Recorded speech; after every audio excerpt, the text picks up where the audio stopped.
1400 سال پہلے عرب لوگ گوشت کو ایک ایک سال تک سٹور کیا کرتے تھے۔ ان کا طریقہ یہ تھا کہ چھوٹی چھوٹی بوٹیاں بناتے تھے اور اس کے بعد کھجور کی ایک رسی بناتے تھے، پھر اس رسی میں اس بوٹیوں کو پیرو دیتے تھے،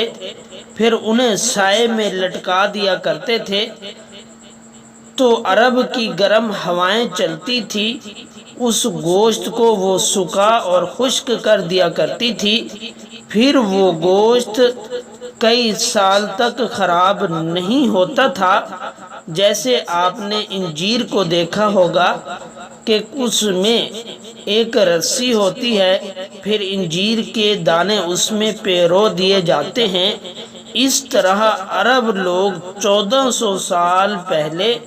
گوشت کو رسی میں پیرو کر خشک کیا کرتے تھے۔